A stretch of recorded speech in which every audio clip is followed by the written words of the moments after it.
One of my brother in the Lord, he went to get power from demons because he had always loved power. So as a young street guy, he went to get power. Meanwhile, he began to seek power after he backslided because he was first in faith, then he fell off. Now, when he fell off, started, humanizing, drinking, going to clubs. And so because of the roughness of the neighborhood he stayed in, he didn't want to join any cult, but he desired to have power that will make cult people fear him. That's his own desire. So he journeyed deep into the forest to meet a Baba. As of this time, he was telling me this, he was already restored, on fire for the Lord, a man of God. So he told me that the first ritual that this Baba did for him was a ritual to give him mind.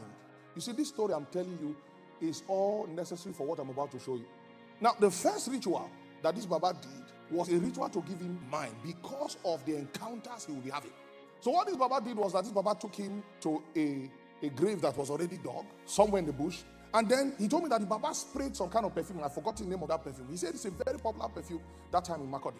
This Baba now spread that perfume into the grave, told him to lie down there. As he lay down there facing up, this Baba now left him there. So he said he was just there, lying down with this gravesite, after his Baba sprayed his perfume and obviously did some incantations there. Then he said he didn't know whether he was in the body or in the spirit, but all of a sudden, it felt like there was this being like a bat. The being just came from up and entered his chest. Bam! Do you know what he told me? He said, man of God, after I stood up from that place, it seems as though fear died. You will now discover that the boldness that comes of faith is not I get mine, it's supernatural.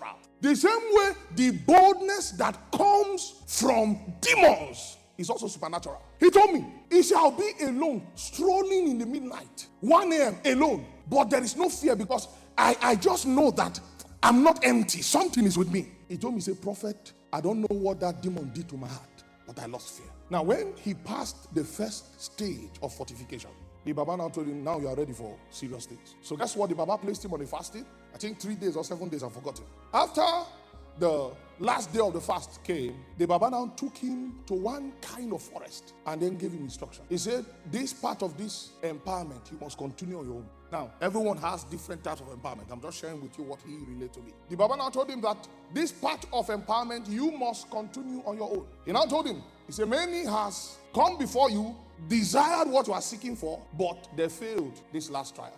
And normally, the price is that if you fail that last trial, you either run mad or you miss. Like nobody will see you again. You hear that the family is looking for their brother for 20 years now. So when the Baba spoke to him at a T-junction in that interior village, meanwhile this Baba was living alone in the bush.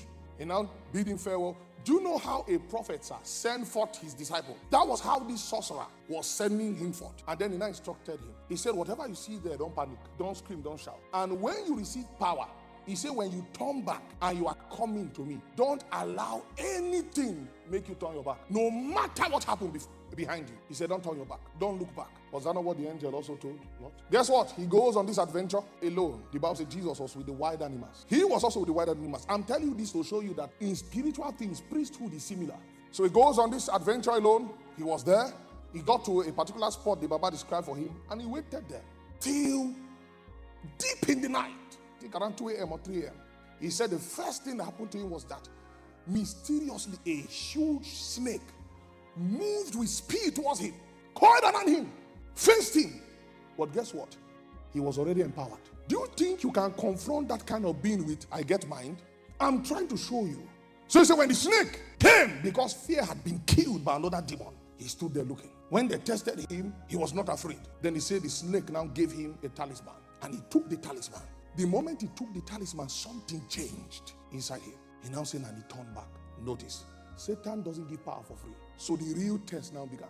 The moment he turned back, he said he was walking, everything was normal. He said, then all of a sudden, he began to feel like people were holding his heel.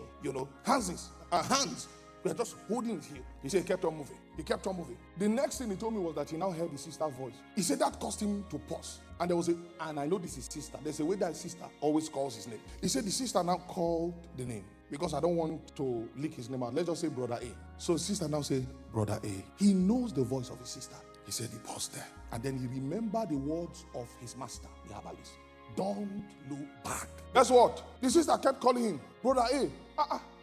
Are you not the one I'm talking to? So he kept on walking. Brother A, are you not the one I'm talking to? He kept on walking. Before you know, the thing switched to his mother's voice. The mother was crying that he should turn back, that plea and help her that they are carrying her away. Now, you will tell yourself that, oh, forget, I already know it's demons, so I won't turn back. Okay. When you hear your mother's voice, brother, hey, that is instinct. It comes naturally. You turn back and say, they say, okay, wait there. We don't catch you, wait there. Back here in that light. Say, no, let's redo again, okay. So, he said he didn't turn back. Then he could see the T-junction where he began his journey from. The last test was now his Baba. He now said he heard the voice of his Baba. The Baba from behind him now told him, well done. Meanwhile, it's still the demons mimicking the voice. The Baba now said, well done, you've done very well. Okay, come and follow me now.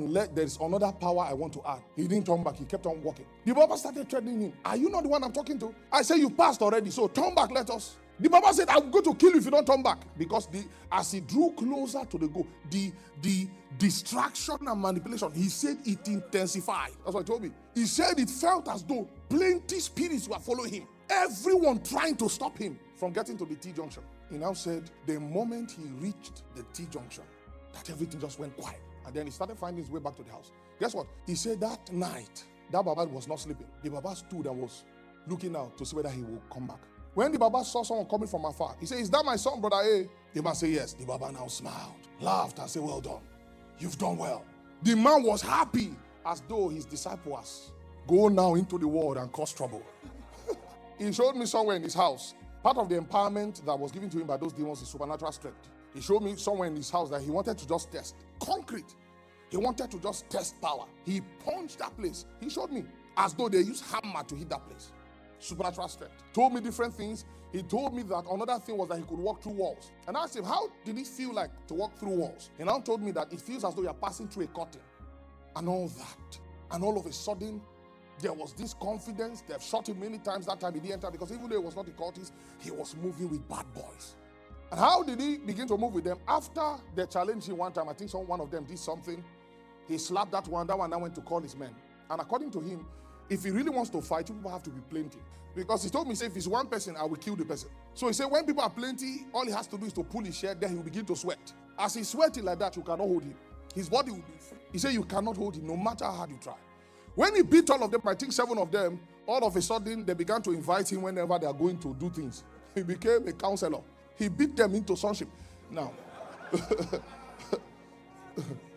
do you notice? Do you notice that discipleship was easy because he manifested? I have the power of God. I have the power of God. I have the power of God. That's the only thing we hear you say from Monday to Tuesday. Monday to Sunday, I have power of God. God have mercy. If you said people don't take Christianity serious, it's because they've not met sons of God. So I always tell people, having the name prophet is not a nickname. It's not something you give yourself out of passion. When Samuel looked at a man and said, God will make you king, that was a prophecy too heavy to give without signs. When I see people like Samuel, I'm ashamed of myself. Looked at a man and put forth 3 signs in one day that came to pass. See, let me tell you something. When the Bible says many false prophets shall arise, the problem with the church is that we only think of the big established false prophets that we know, or ministers that we have reservations towards their ministry. And they'll say, oh, these are the many false prophets that the Bible says they will arise. There are many false prophets on campus. So even they themselves don't know they are false prophets. This is why one of the ways I test a prophet is by questioning you to know the oracles of God that has been revealed to you. Because if you claim to be a prophet and you don't have secrets, God, we need to check that prophetic ministry. Amongst the things that God gives prophets, he gives them secrets. Secrets of the heavenlies. There are things I can show you now about the divine realm. Secrets about the world to come. So it's the secrets that you preserve that makes us understand that you're a prophet. So now I gave you that story to show you that when it comes to spiritual matters, priesthood is similar. So you see the journey of that, my friend, in getting demonic powers. You see the similarities between that journey and the journey of prophets you find in the Bible.